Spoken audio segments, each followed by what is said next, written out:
Okay, so you said something that really resonated with me, and Mhm. that is the spoofing of your emails and the whole drums around it, because I had some issues with sending out some calendar invites. So just reiterate one last time with me what you're seeing, because as a cybersecurity background person, it irks me to hear you say this story. So talk to me about your experience with emails and getting spoofed. So what happened is a while ago, somebody took my email address and then they send out these either phishing emails trying to get people's information or scams or porno stuff. And they make it look like it's being sent from your email address, but it's really not. Yeah. And there's nothing you can do about it because like there's just a way of setting it up, like almost anyone can do it. So they did that to my email address a while ago, and so I got on a bunch of spam lists and I can't get off of them. And so many times I can be having like a personal conversation, just emailing back and forth, and then all of a sudden it goes into their spam folder, even if there's nothing spam worthy in the email, because somebody, 6 months ago took my email address and sent out some stupid thing with it. Oh my God. I am so sorry you experienced that. And again, for me, like that just to me, it's such a freaking attack on your own security and your own personal data and just you know what I mean? It's Yeah. just, I Well, feel so violated by it. So I'm so sorry you experienced it. So for well, all my the cybersecurity thing friends, that happened to me most recently, which is really the annoying part, is I think somebody must have hacked my Facebook account because Facebook disabled my account. I appealed it. They said no. They then disabled me on Instagram and now even WhatsApp. And they're like, I violated community standards. What could I have possibly done on WhatsApp talking to my sister in Israel that I could have violated community standards? It's crazy. They have these algorithms that if you get caught in the algorithm, it's like you're deplatformed. You're nothing. It's ridiculous. it is ridiculous. And you know what?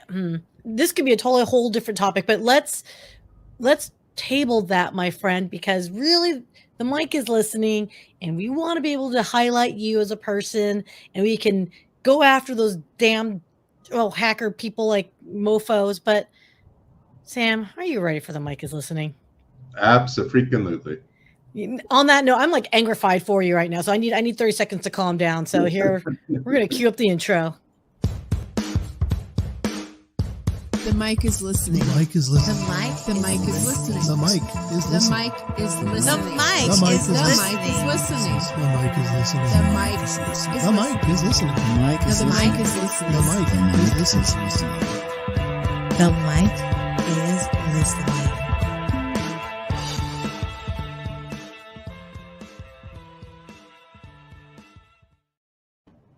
Good morning, good afternoon, good evening. Welcome back to the mic is listening.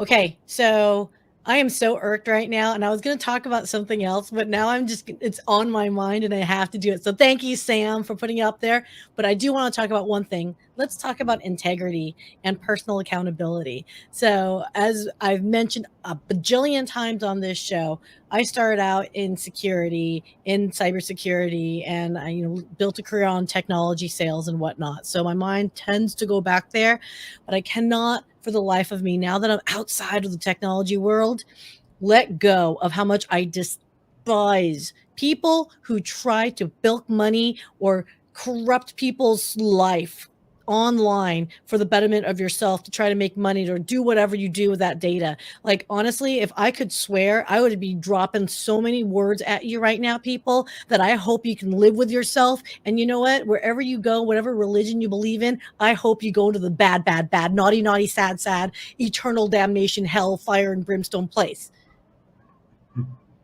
So I'm not kidding. I'm so mad at that because I know too many people that have been bilked out of money. All of my adult senior, generation folks have been screwed out of thousands of dollars. So this is like so triggering me right now because these poor older people, they've worked all their freaking life. They predate technology. They have trust in humanity. So of course they will fall for social engineering issues. Maybe they don't secure themselves like they used to. It is not their fault. They don't know. Technology has moved so freaking fast that it's not capable for everyone to be on top of it. I am 48 years old and I am starting to see myself slide, and I'm aware, I'm educated, and it's just so frustrating to me. So again, for those in cybersecurity, my hat's off to you and salute to you. For all my ethical hackers that are just on there fighting the good fight, hats off to you. For all those fracking jerk offs can go whatever,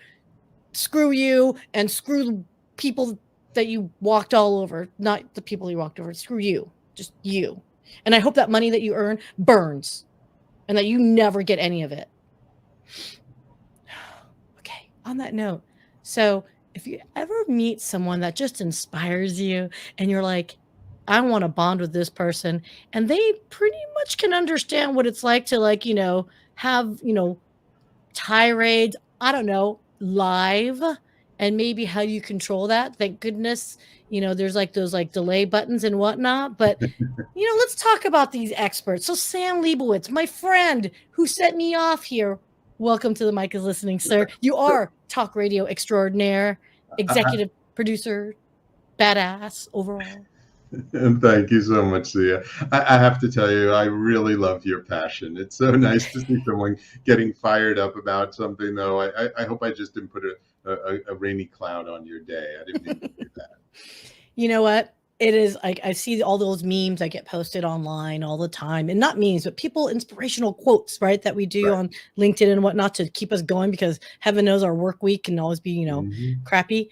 I do firmly believe, I'll say it, shit happens. Yeah. How you respond to shit is totally different, right? Yeah, exactly. So I like to think of myself as a monkey that you take that and you just toss it back. So I'm a poop slinger. I am team poop slinger. Flinger. It's going to take me quite a long time to get that image out of my mind now. Sam, you gotta pull me out here. I'm kidding. Okay. So how did we meet? Topic is how did we meet, Sam? We met through a networking event. Frank or JD? JD. Oh, JD Gershbein. Yes. Yeah. It's either Frank Agan or JD Gershbein, which, by the way, two great networkers. Yes. Love them to death, and they've cultivated such amazing. Yeah. I think it was JD's marathon networking event that he held like all day long, and people just pop in and out, but for like I don't know, 8-9 hours, he's just going all day long networking with people as they come in and out of the Zoom room. Oh yeah, that's insanity. Yeah, it's absolute insanity. I mean, I'm a people person. Not loving people that long. Sorry. Yeah. Not loving being on Zoom for that long. I just did a 3-day weekend workshop. I'm building a blockbuster show.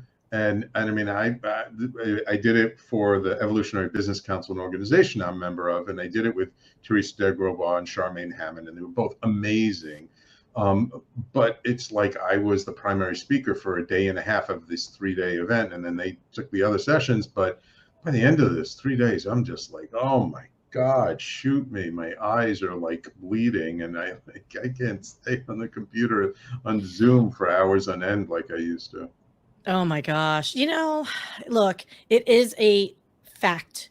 This type of engagement, regardless whether we like it or not, is now part of our norm. I'm shocked, quite frankly, because the technology's always been there, that it's taken this long for our culture and our society to embrace it. But now it's really taken off. Thanks, pandemic, I guess. Yeah. Well, they were predicting this was going to happen, but they were predicting it was going to take another 5 to 10 years. And with the pandemic, boom, it happened practically overnight. I mean, I've been using Zoom for at least 5-6 years. Yeah. I knew about it for a long time because the Evolutionary Business Council is a virtual organization with members around the globe. So we had live events, but we meted virtually as well. So I got used to using it I don't know how long ago, but it was quite a while ago, like close to 6-7 years already. Wow. Yeah.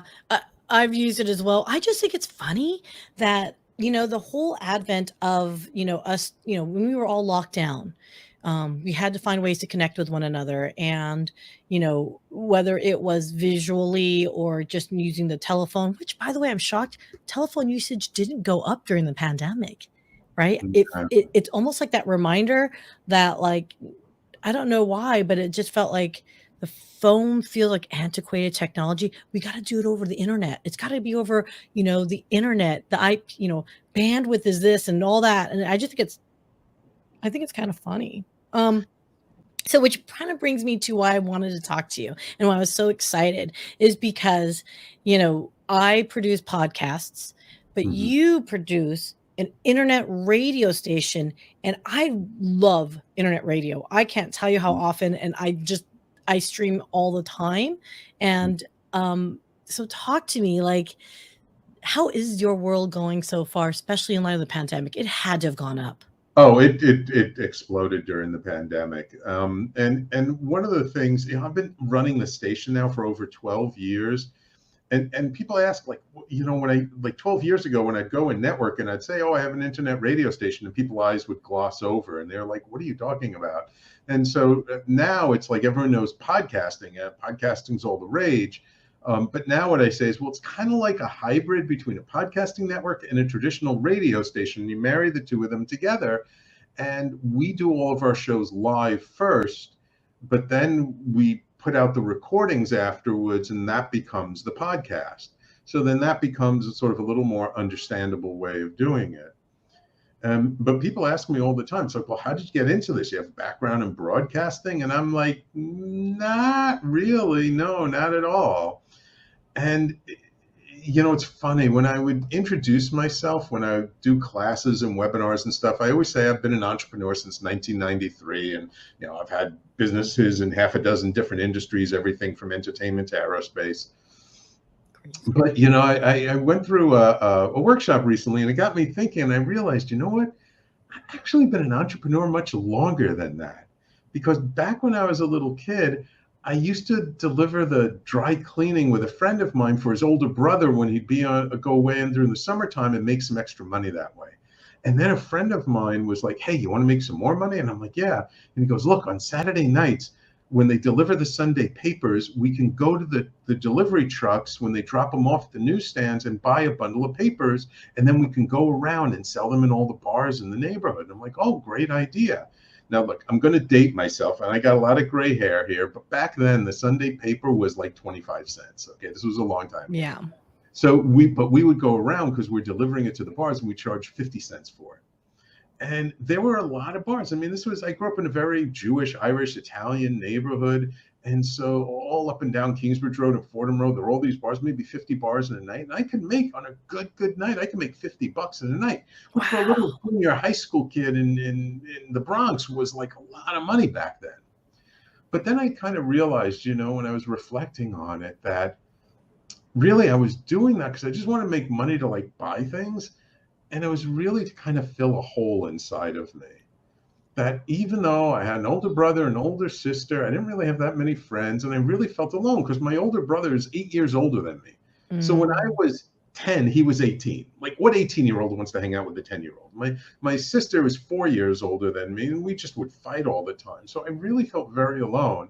And I remember even, I got this memory recently when I was a little boy. In our dining room, I grew up in this two-family house, and we had a piano in the dining room, a black baby grand piano with a little cabinet right up next to it, and it created this little nook that I could sneak in. I could crawl in underneath and hide under the piano as a little boy, and I would just go and sit there and see did anybody miss me, because I felt like I could just disappear and like no one would notice, and I could literally like hide there under the piano for hours and no one would even notice. Okay. My heart is just breaking for you because that is just like, hey, you know what? In a way, but could we argue when we were growing up, you were expected to not be in the house anyway until till the lights came on. So could it be a safe assumption that maybe your parents thought you were just out?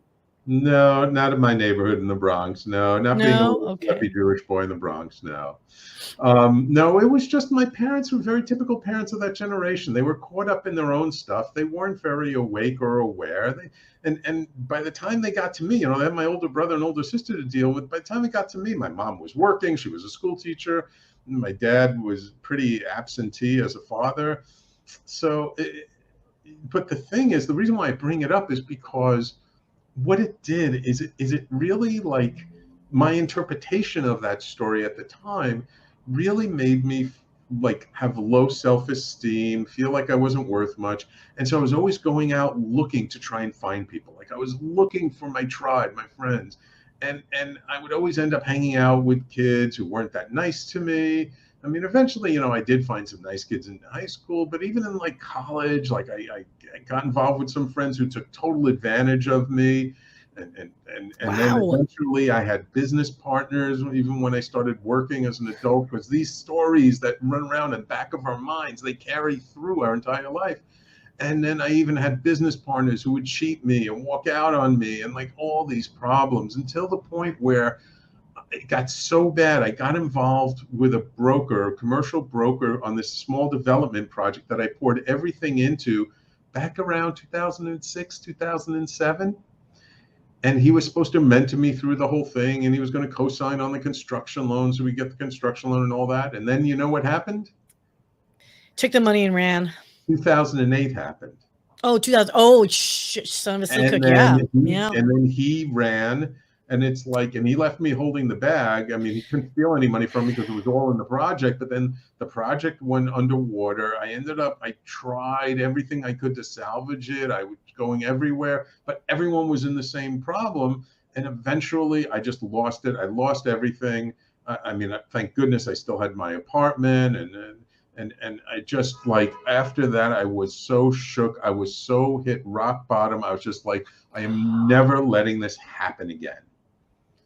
Man, alive. Can I ask you, Sam? Because that is just like, because you know it's so funny when you do your like introduction, when you're networking on LinkedIn and whatnot, we're all putting our happy, good faces and whatnot. And you and I were just cracking up and bonding. And I was like, and if you remember, we got to the point where like, I know I'm going to forget, like, and it's not intentional. When you LinkedIn connect with someone, you have a wonderful conversation. The hearts and souls and minds are there. You both want to do very well for each other and support each other. And then you never talk to each other again. Right. Yeah.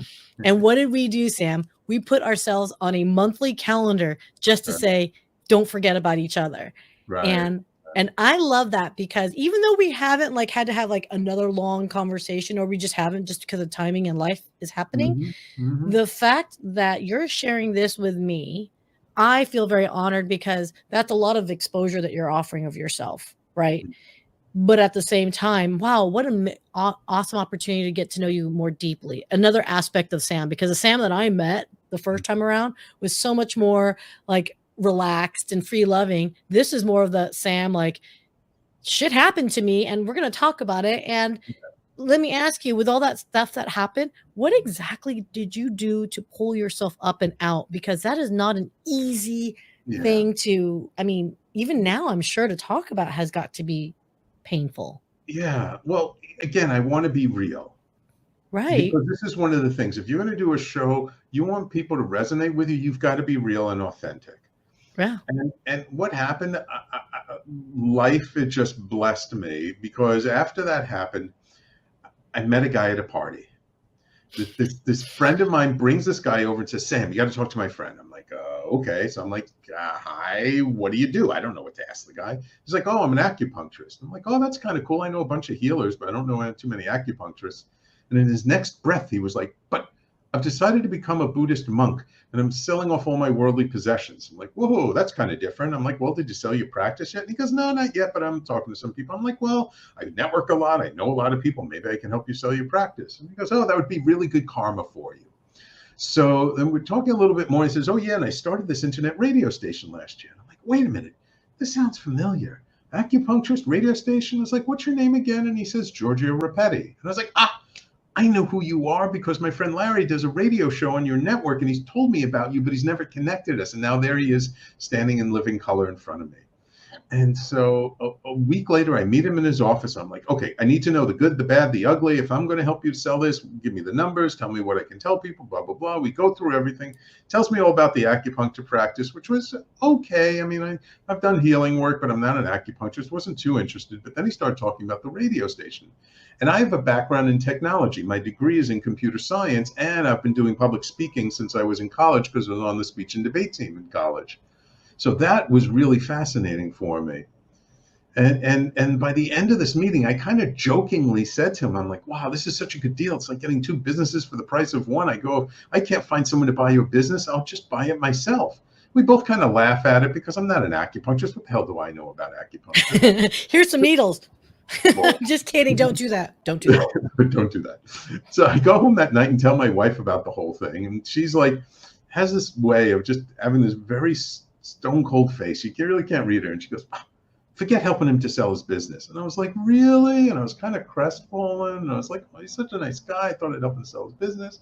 And she's like, yeah. She goes, we may not have much money left after that real estate debacle, but we may as well put what little bit we have left into a business that's actually making money. Let's just buy it ourselves. I was like, oh, yeah, what a great idea. Let's do that. And so that's what we ended up doing, to everyone's surprise. And what I found was now I was offering something and I was being real true to myself. Like being involved in real estate, it was really just about making money. I was trying to prove myself. It was greed, it was money. And that just blew up in my face. But now, like the radio stuff, that I got passionate about. And so I revamped the website, I tweaked the business model. I started attracting good people to the station. And what I found was, and then I started my own show. You know, I do my own show, the Conscious Consultant Hour on TalkRadio.NYC every Thursday at noon. And what I found was that by doing my own show and just sharing my voice authentically, that instead of having to go out and find my tribe, by just being who I am and being authentic, my tribe found me. And that's really the power of having your own show. And that's why, whether it's a podcast or an online radio show or a TV show or a vlog, whatever you want to call it, there's such power in sharing your voice. As long as you're being true to yourself, you're being authentic, and you keep a mind towards, you know, telling a story that serves the audience in some way. And Oh so my gosh, that's what I'm dedicated to now. I love that. I love that because you do intersect two different areas. There's that traditional radio perspective. It's just the medium to receive it is different, right? As opposed to, Right. Over airwaves, it's just over IP, right? Over a network. Right. Now, that being said, the fact that you have that live streaming, live radio component to it is, again, I'm thinking in terms of now, this is why I love the intersection, because that whole like Clubhouse thing where there's like that whole digital audio thing, it's very similar concept, right? Right. But you've got a network around it. Right. And I find that fascinating. And I love the fact, again, it makes sense. Take that format, that recording, and turn it into a podcast so it gets distributed over RSS feed. Like it just makes sense. And that's why it's so exciting, because not everyone consumes entertainment the same way. And I've articulated this Right. many times with clients, and I'm sure you're talking this with your clients as well, which is, look, you're going to have an audience that might be video oriented. Okay, that's fine. You might have an audience that's audio oriented. That's fine too. You may have an audience that is written. They like newsletters. They want blogs instead. You know what? You can do all of that with one content. Right. And I think that's such the powerful message that people need to remember, especially for brands that come to you or maybe want to advertise on your network, is Right. the fact that you're getting a huge segment of the population that understands internet now. Right. Exactly. Even my mom understands the internet, and that's saying something. And over the years, what I've found is that when you do something live, the people who make the effort and come to listen to you live, they're going to be your most loyal, most engaged fans, but they're going to be the smallest segment of your listenership. So by having the live segment, you get to interact directly with those really loyal listeners. Yeah. And then most of the people are going to listen to it afterwards, and you may or may not ever hear anything from them or not.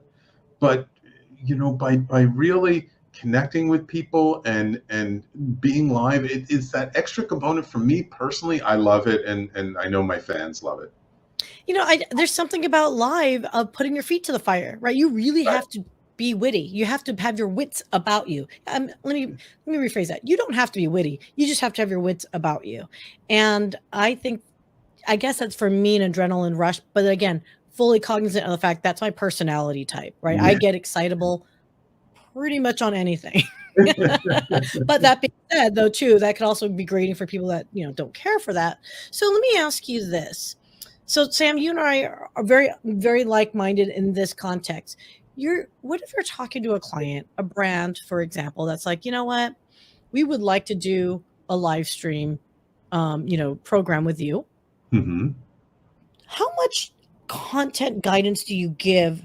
And do you even tell them about it, or is it more of the you hang back and say, okay, we have the opportunity to give you some time. If you want my opinions, obviously it's extra, but what exactly do you do to help them, or do you help them at all? Yeah, no, we do a lot. I kind of consider the station sort of a done for you solution because we handle all the technology. There's a producer in the room handling the music and the promo spots and things like that. But when it comes to the content, I mean, that's really up to the host because that's their stuff. It's their show. However, I coach my hosts all the time. We have host meetings once a month where they get to come together, meet each other. I listen to the shows. I give them feedback. I mean, lots of times we do a lot of brainstorming before they actually start their show. So it's brainstorming on things like, well, who's your audience? Who do you want to reach? What's your theme? What are you all about? And, coming up with a catchy title and stuff like that. But once they start and get launched, then it's more like tweaking little things and giving them ideas of how they could utilize the show to really support building their brand and their business. So again, it depends on everyone. It's different, but we're not a huge, everyone's a number to us. No, I know all my hosts personally. We chat every month, and all of them know, and several of them take me up on it. They'll call me or text me anytime during the week and say, "Hey Sam, do you got a minute to talk? I got a question for you." And I make myself available because my hosts are like my inner tribe. They're my family. I want them to succeed as much as possible because if they're not succeeding in their business and their brand, then I'm not doing my job. Oh, I love that. I love that. It's that care, feeding. It's that intangible, right? I was talking to someone the other day about production and post-production and the services around it. And let me ask you this, if you agree or disagree, you can jump in. Is anyone can do production, post-production work? I mean, there's editors on Fiverr all the time, for example, Sure. right? Sure. And, someone had asked me so what's the difference? Why is that what you guys do? And then why are you charging so much? And I'm like, well, if you're just looking for someone just to do basic editing and you want zero input, you basically have to give all the timestamps, all the edits, et cetera, that you want. That's pretty much what you're asking for. You get what you pay for. If you want someone that wants to care or give a damn about you, that's where we come in. And that's pretty much, where we kind of position ourselves. And now, again, for us, our production at my company, we focus on businesses that are leveraging, their brand, for digital content. I don't know fully your hosts. Are they mostly business oriented? Are they wellness, entertainment programs? Do you have these types of conversations with them? We have a pretty broad base of people, but our brand is about inspiring, uplifting, educating, and empowering people. So everybody, they kind of fit into that brand in some way. But we have shows on business, nonprofits, health and wellness, personal and spiritual development, society and culture, destination travel, things like that. And I've worked with many different kinds of hosts over the 12 years. I've had on astrologers and psychics, and I even had someone who was running for governor on the Libertarian ticket in New York State once do a show with me. I tend to stay away from politics because I don't like things that are divisive, but basically, I get to know somebody and I see their topic isn't what's so important to me. It's what are they like as a person? What is their personality? Are they about serving an audience, or are they all about themselves and they just want to, do an hour-long commercial? That I'm not interested in. Have you had to pull someone back for that? Have you noticed anyone, or is it you've already prepped them well enough that if you want them to stay on the network or, Yeah, in the early days, I probably had one or two that I had to coach about that, and they kind of picked up on it. But these days, I think I'm much better at sort of selecting and weeding out those kinds of people. So I don't even attract them anymore. Got it. Oh my God, I just love it. So, okay, I want everyone to check out. I think I'm going to assign homework for anyone that's listening. And if you could just give a little hashtag or a follow to Sam and TalkRadio.NYC. That would be great. It would make me very happy. So let's talk about the courses, because I know it's not just simply you're just throwing up there. You're not just running a studio just for the sake of running a studio. Talk to me about the additional stuff that you offer, because I think that is why I was really attracted to you, because you're just not WKRP and you just sit there at a desk. Right. Well, And I totally dated myself on that. Yeah. It's okay. Yeah, you're still younger than I am. So when the pandemic hit, I realized that, more and more people are looking for solutions, but not everybody is ready to work for me. So then I created this course called Podcast Your Passion, 6 weeks to create and launch your podcast. And so with this, it's sort of I call it the do it yourself solution, right? So if you want it done for you, come join the network. If you want to do it yourself, you have time, maybe you don't have that much money to put into things. I take people through in 6 weeks, it's about an hour and a half course per week. I step you through every little thing you need, how to start, how to do things inexpensively, the equipment to get you started, getting your logo, your show description, where to post it, all kinds of things, how to get it listed on all the platforms, and then recording and editing and launching it so that by the 6th week, if you've shown up at all the classes, you've done the homework, you're launching your podcast in 6 weeks. Which in my book, I see a lot of people out there who have podcasting courses, but I don't see anybody really stepping you through step by step live, showing you how to do that. And so I have a course coming up starting on September 20th. It's Tuesday. We do it Tuesday, like noon to about 1:30 Eastern time. So if you're on the West Coast, it's like 9 a.m. to 10:30. But thank you for putting up the link there. I use ThriveCart for doing it. So it's TalkRadio.NYC, TalkRadio.NYC.thrivecart.com/PYP for Podcast Your Passion. And I've gotten tremendous testimonials and feedback from people because of the course. And literally, like, everyone who's come through my course, who's just shown up and done the homework, they've all launched their podcast in 6 weeks. Oh my gosh, I absolutely love that. And you just remind me of a post that I had done the other day where, we talk about inspirational memes and all that stuff, right? And that's great. Inspiring memes is great, but you got to execute. So what you're describing is exactly, I'm glad you did it, to be honest, Sam, because I've been asked to do something similar, for our clients as well. Because again, I do focus on businesses, but I have a lot of personal branded folks, solopreneurs, etc. And it's tough because execution is the most critical difference to be starting from A to even C. You know what I mean? And I love that. That's a great idea. And it's 6 weeks, you guys, hour and a half time each.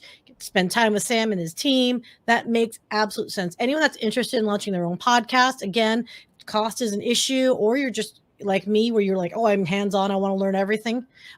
Definitely make the time and effort to check that out. So Sam, if anyone else wants to get a hold of you, how could they get a hold of you? So the easiest way is just to email me through the website at TalkRadio.NYC. My email address is sam@TalkRadio.NYC, SAM@TalkRadio, all one word, .NYC for New York City, because I'm a native New Yorker, and us native New Yorkers know that New York is the center of the universe. So. And we are always reminded of that fact. So yes, yeah. fully cognizant of that fact. As a Californian saying that, living in Texas, so which neither of those two states are never self-centered either, right? No. No, Sam, I love talking to you.